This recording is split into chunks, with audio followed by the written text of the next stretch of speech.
Welcome everyone to the Upper Woodland Township Committee meetings for January 30th, 2023. First committee up is Finance Administration. Today I have Commissioner Locker with me, our solicitor, Sean Kilkenny, our Township Manager and Assistant Township Manager, and I expect Kevin Spearing very soon. First item of business, move forward to minutes. I have no problems with the minutes as presented. Do you have any? I do not. Okay. Any public comments or commissioner comments on the minutes? Okay, next we move right into presentations. Oh, gee, I'm so sorry. Would everyone please stand and join me in the Pledge of Allegiance? I pledge allegiance to the flag of the United States of America and to the republic for which it stands, one nation, under God, indivisible, liberty and justice for all. In 15 years of doing this, I never did that before. I was here. Oh, there he is. Now I can say Commissioner Spearing is now present. We move right into acceptance and approval of the following monthly reports. Okay. These include the Director of Finance report, the Tax Enforcement Officer report, the report from the Earned Income Tax Collector Berkheimer, and Investment Activity report. Randy, do you have anything to add on these reports? No, but I'll answer any questions you may have. The revenue analysis for Business Tax Office was over budget? Yes, it was. So how are we going to use that? Do we offset next year's deficit, or do we? Well, we were budgeted to spend some of our fund balance. Yeah. We most likely won't have That's what to I do meant. that. Yeah, okay. You're assuming we're going to have a deficit next year? We were. You said offset next year's deficit. Oh, well, I'm sorry, this year's deficit, right? Stand corrected. Anybody else have any questions on any of these reports? No. Okay, next, I need Commissioner public comments on these four reports.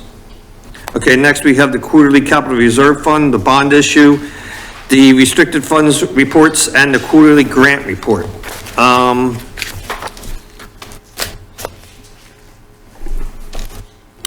You want to walk us through which ones are completed? I guess the public work garage doors have not been expended for 2022? I think that was actually decided not to do. We decided not to do that. Okay. So, And the tax software is pushed till this year. So that's in our capital reserve budget for 2023. okay, so the three police vehicles are under budget and they're completed? As far as that's what I'm aware of, yes. Okay, so that was a couple $1,000s each, so that's good. And the software, the administration agenda software, where are we with that? I believe we're complete on that.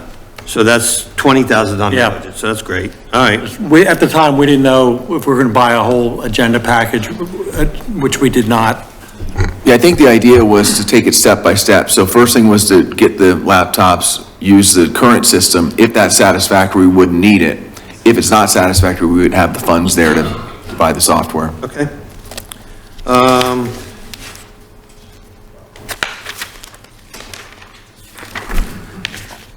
Restricted funds, Randy, I called you about, Yes.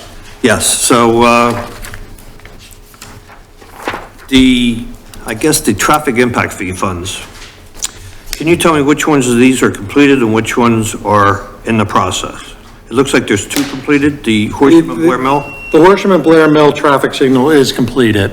The others are pretty much still going. The Davisville and Byberry is almost completed. I know we're still paying some of the invoices for that, but I think the work's all done on that project. It's a matter of the engineers finishing up on some things.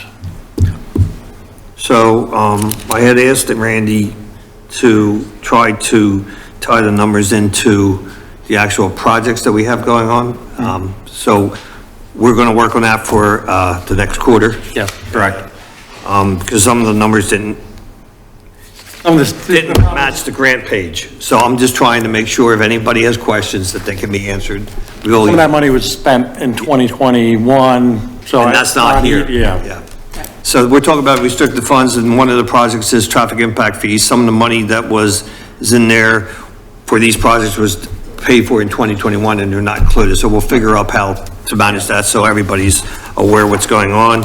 And anybody have any questions on the grants? I don't have questions on the grant, but you already passed the bond, Yeah, right? go ahead. Which one? So the 2022. Okay. No, I'm sorry, the 2021. Okay. Let's see, what did I want to ask? The video equipment boardroom is complete. That was significantly under budget, right? Yes, When it's all done, great, and looks great. yep. Just How about- took forever to get in, but, yeah. Right. So thank you, Matt. The LED streetlight project, that's done? Pretty much complete at this point, Yeah. yeah. Because I remember we were way under before, but I thought it was because we still had to do the decorative lamp posts. There's only a couple of them, and I think I'm pretty sure they've been done. Right? But yeah, that came in well under budget. We did have the problem with on different areas of the township where the lights went out, but they are all And rectified. they came back, yeah, our neighborhood. They come back, I think they replaced them all. Yeah. They thought it was a power surge or something that was going through, but It was all over they the replaced them, township. yep. Yeah. Sorry. go Thank you. ahead. Nope, that was it on that. Okay. You okay? Yeah, I have no questions about the grants that we have out already, just about grant deadlines that are submitted. We have one that was due the end of this month. Did that go in? Yeah, that was the Green Light Go one, and that's been submitted. But I haven't talked to Anton. I presume it's going out today or tomorrow. Through tomorrow, right? Yeah. And there's also usually, I haven't looked at it last year, or the last 2 years actually, but there was always a planning grant around January or February through PennDOT. It was a grant for a project that if you had planning for it, so I'd like to ask Anton about that. They may have, stopped giving it. He'll be at the February CDC. We could talk to him about that. That's good. All right. Any commissioner or public comments on these reports? Okay, we're moving forward. Next is review of financial statements for current list of bills paid and revenue expense summaries. I had some questions on it as to the, here it is. The under revenue was 8% over budget. Do you know what that dollar amount comes to? Yeah, it shows you there, it's $1,927,326. Thank you. And under expenses, we're over budget by close to 5%. And I guess the $1,202,922 is Close. Is that number? Yes, Okay, so, I was doing an analysis and, the Public Works says 170% over on one and 84% on the other, but it's actually only 29% if you do it cumulative. yeah, you almost have to combine them. Yeah, so, reason? Well, in Public Works, if you see under road improvements, it's the 607,000, that is for the Byberry and Davisville intersection. So that's actually, I have to record that expenditure, so I record it here, but we're also getting grant revenue to offset that, and also we're using traffic impact fees to offset that. So that would all show on the revenue side of it. Also out of here, under the major equipment purchases, if you recall, we bought the floodgates, and we're using ARPA money to do that. So that ARPA money is showing on the revenue side. Okay, so, when will we be able to get a final for 2022? Well, if I take those numbers out, that would take out almost $856,000 of, those type of expenses, which will bring down Public Works to, a little bit over 2.5 million. Okay. So overall, I think they're about 1,100,000 over.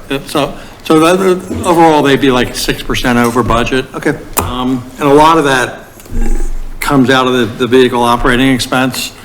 The price of gas was so high, and know. also the parts. Parts. Was very expensive. They probably went up about 70%, so, yeah, And- easily. And this year's Gas is budget, this year's probably budget, we 20%. upped it to show that. Okay. I knew that. I figured that was part of it, but I didn't know what the rest of it was. Okay, that was all I had. Anybody? Good. You okay, Cheryl? Yes. Any commissioner and public comments on these two reports? Okay, we'll move them forward. Next, we have the personnel appointments. Okay, so everybody that's on this list, I've spoken to one way or another via email. Yep, all the way through to 13. So, first item of business is for Mike Kavanaugh, Ward 7 representative for the Parks and Recreation Advisory Council. This is a reappointment for a 2-year term to expire. This is incorrect in the packet. It should be 12/31/2024. It says December 7th. So make sure that's corrected. They have to know to do that. So our master sheet, it's all fixed up, okay? There's also another reappointment for Dean Swedberg, Ward 5, for Representative of Parks and Rec Advisory Council to serve a 2-year term that will expire 12/31/2024, same as Mr. Kavanaugh. So I have no problem moving them forward. They're existing and they're very valuable to Pat Stasio. Great. Good? Good? Commissioner of Public Comments? Okay, we'll move those two forward. Next, we have a reappointment of David Kistner to the Upper Warren Township as a representative for the Upper Warren Happer Joint Sewer Authority to serve a new 5-year term to expire December 31st, 2027. I've heard for quite a few people to support David's reappointment because he's so valuable to the Sewer Authority, and we're grateful that he's able to serve our community. Likewise, Good? same kind of feedback. Any public comments or commissioner comments? Okay, we'll move Dave forward. And Dave, I know you're in the audience, but this will be voted on next week, okay, Monday night, okay. Thank you very much. All right, no problem. Thank you for your service.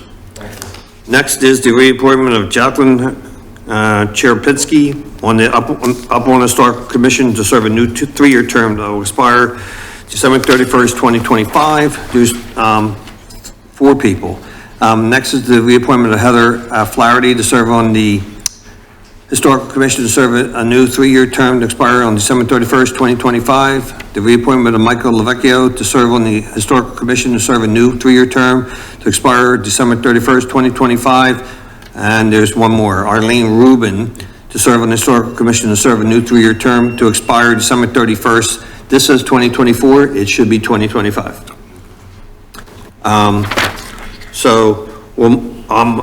We got a letter from the Historical Commission supporting the appointments, and that's usually the process, and I have no problem with any of the appointments.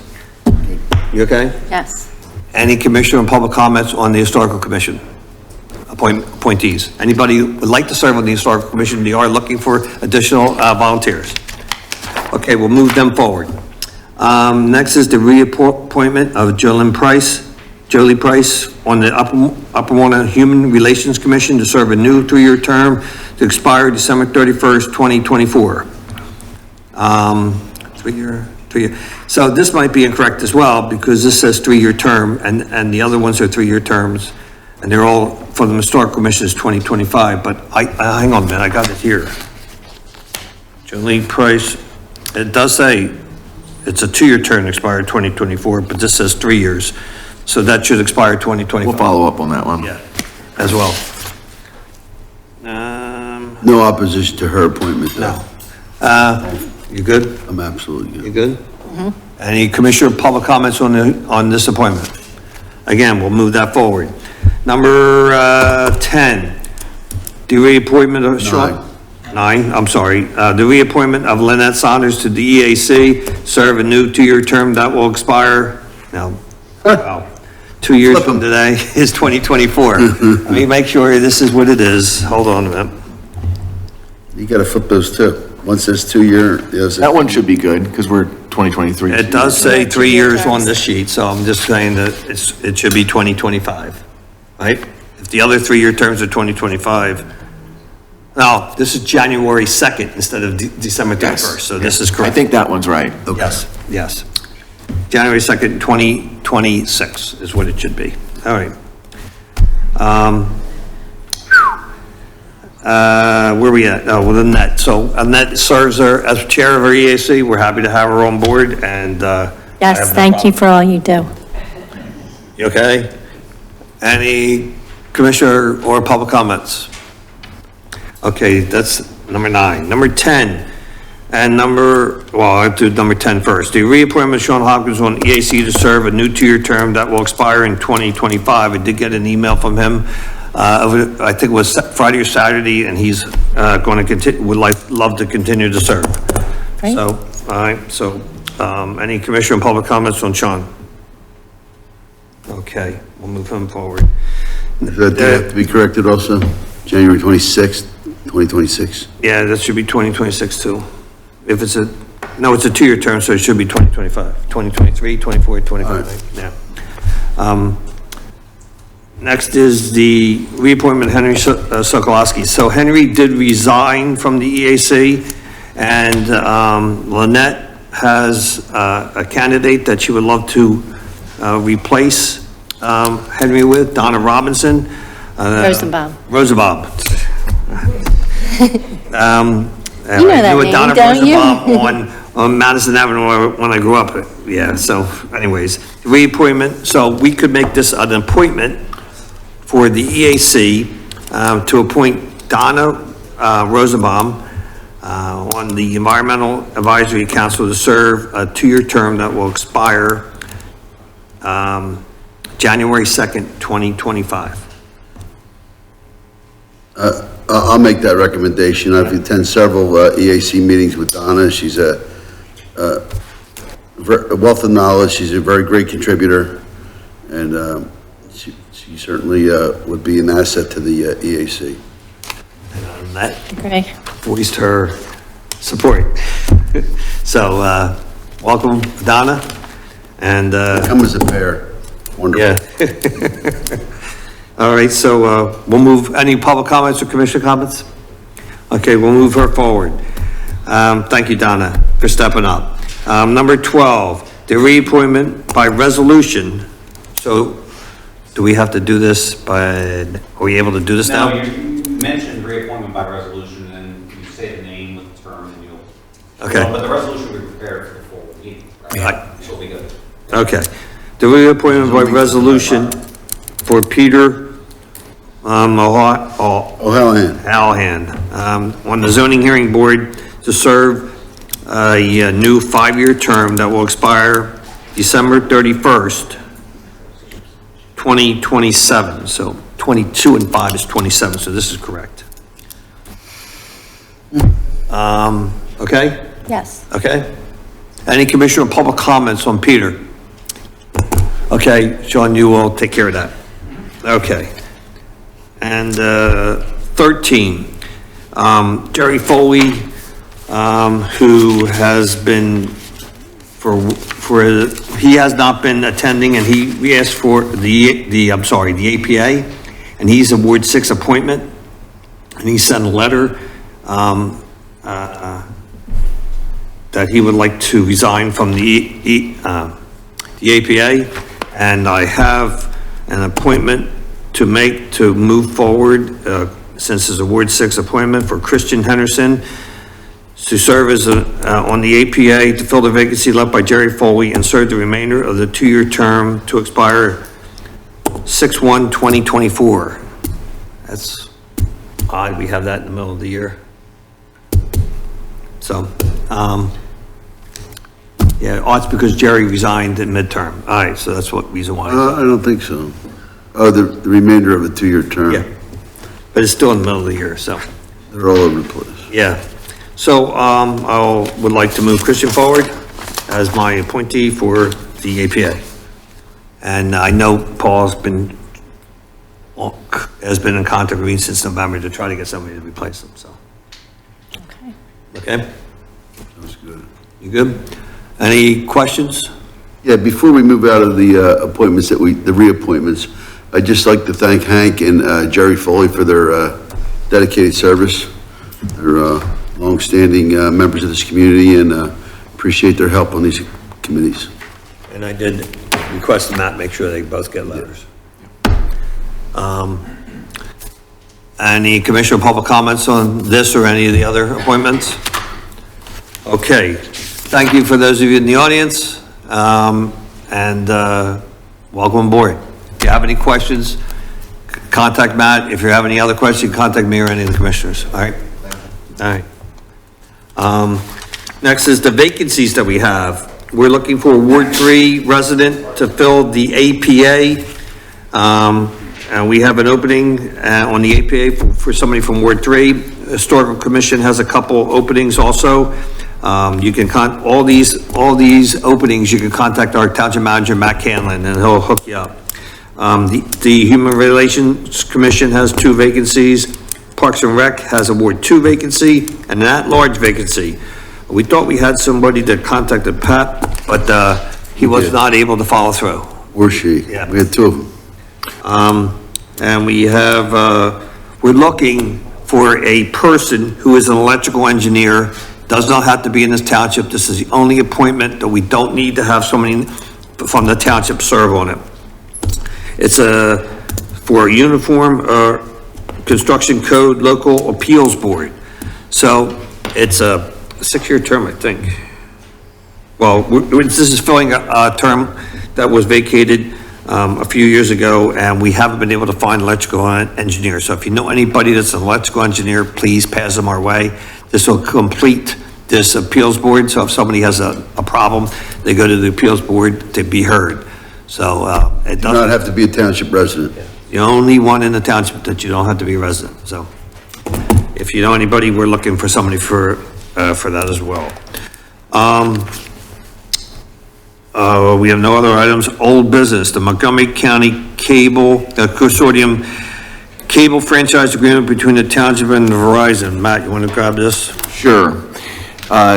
Actually, this original franchise agreement goes back to 2006, and it was supposed to expire in 18, and it's just been kind of continuing on. The township is part of the Montgomery County Consortium, and as such, we partnered with the other municipalities and retained the services of the Cohen Law Group. And over the last year or so, they've been renegotiating the franchise agreement with Verizon. The cable industry has changed radically since 2006, and the objectives today are completely different than they were back then. The objectives is just to keep the agreements pretty much the way they are, with the franchise fees coming the way they were. So we're able to do that. From Verizon's perspective, they're very concerned with long-term agreements.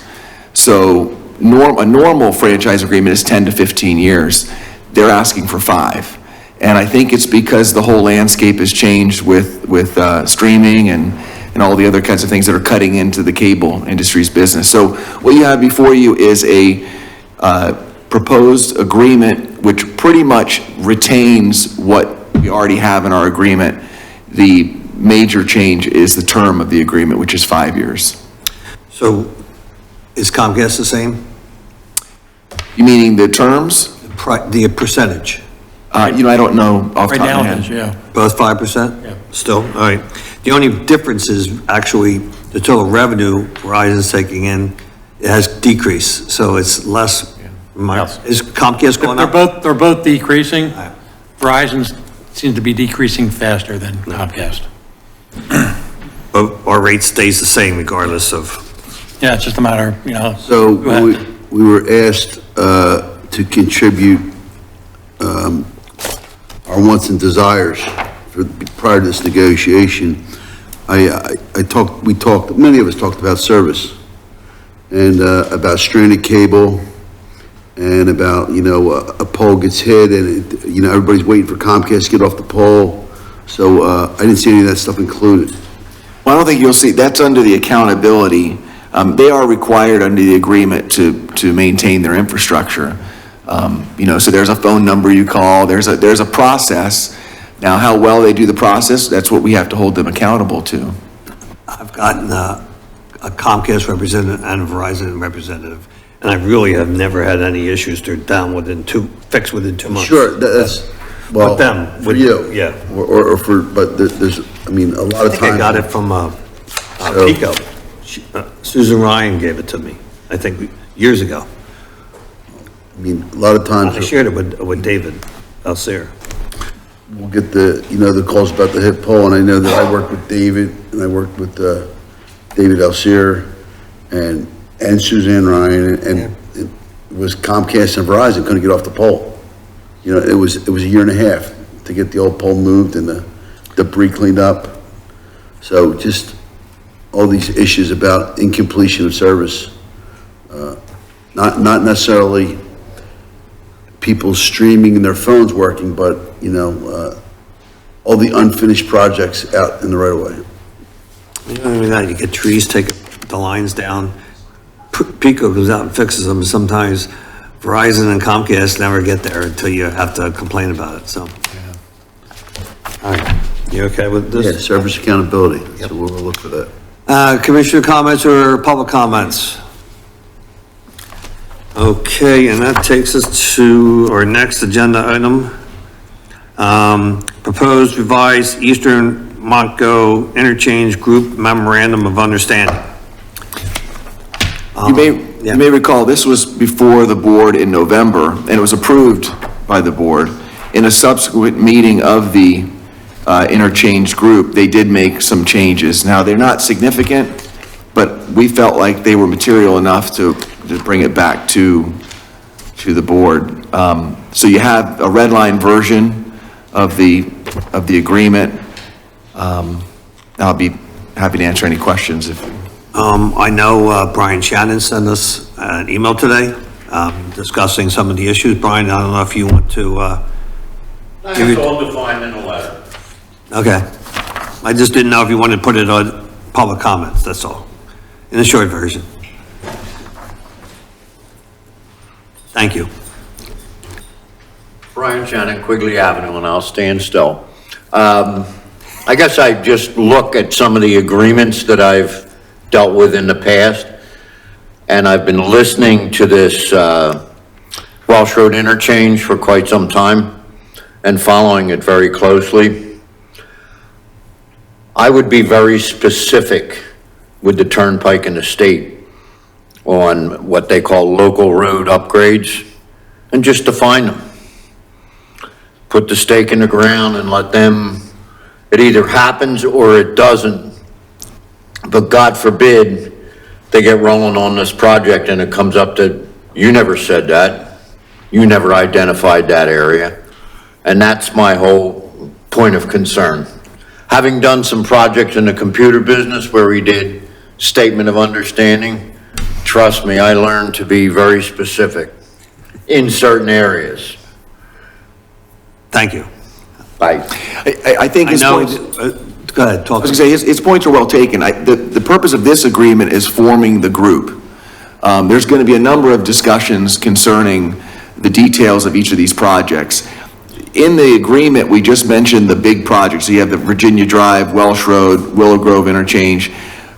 This is why all of the parties are at the table. So our engineers at the table, along with Randy, myself, each of the jurisdictions. So there's going to be quite a bit of discussion based on engineering work, what the impact of these proposed projects would be and what would need to happen to the local road. So probably not something we would put in the agreement, but I think his points are well taken. But I think the plans for Welsh Road are 3 lanes in each direction? All you have now is a conceptual design. There's plenty of work that needs to be done. But there's 2 bridges there from Computer down to Twining. One that goes over the turnpike and one that goes over the railroad. Both of those would have to be rebuilt to widen to 3 lanes in both directions. And it's supposed to go 3 lanes all the way up to. It doesn't even mention that here. But you wouldn't see that here. Doesn't mention that in this. No, but it mentions the projects, and it conceptual doesn't, it project. doesn't mention the 4th lane. Or 3 lanes already. The 4th lane going in each direction, but But they're going to continue with 3 lanes all the way across the bridge. That's what. oh, those 2, yeah. And so the problem with that is one bridge is a PennDOT bridge, One's, and one's a Turnpike bridge. that's their problem. Also, there's no mention of, or an attempt to expand the Lower Moreland. They're doing that right now. Lower Moreland has not responded yet. So But they agreed to invite them? oh yeah, they've extended the invitation. Matt Edmonds has extended the invitation to good. Lower Moreland. It's good that he extended the invitation, yes. Yeah. That expands our study area, so that's very significant. Also extended it to Hatboro. Because it's probably going to affect Fulton Avenue and Walsh Road. Yeah. All right, well, that was an ask, and we were heard, so I appreciate that. Thank And you. Brian, I think this is a great concept, and I think we should make sure that wherever we can throw these streets in, because he's identified Walsh, Blair Mill, Computer, Maryland, Commerce, and that's all going to take you to the other turnpike, but, and Fitzwatertown Road. Fitzwatertown Road is Abington and us, so. All right, and Lower Moreland, actually, Terrell Road takes you. So Sam's talking about 3 lanes on Walsh Road, I was talking about 3 lanes on the turnpike, looking for 4 lanes. Yeah. The original concept of the Montgomery County Turnpike interchange, Turnpike Corridor study was to, number 1 was to increase another travel lane on the turnpike east and west in each direction. They've lost that idea completely, it's not included anywhere, and are focusing on these projects, which a couple of them are very good for us. So, I'm in favor of this. I am too. I have one question. So each municipality contributes the $10,000 a year. Is there a process yet for deciding how that money's spent or who approves? Well, in the agreement, the board would make those decisions specifically. Okay. But primarily, it's retaining the services of an engineering firm to conduct some of this analysis and study to make recommendations. This still has to go back to various boards, depending on the jurisdiction that it's in. But this is kind of a work group, study group to come up with recommendations on a region-wide basis. And all this is asking us, do we want to be part of it? Do we want to pay the $10,000 to be involved in it with everyone else? All the rest of the stuff will be discussed after they find out who's going to be in it. How detailed. We certainly want to be in it. All right. So any other public comments or commissioner comments on this, topic? Just, do we get a regular report about these meetings? And who votes and who doesn't vote?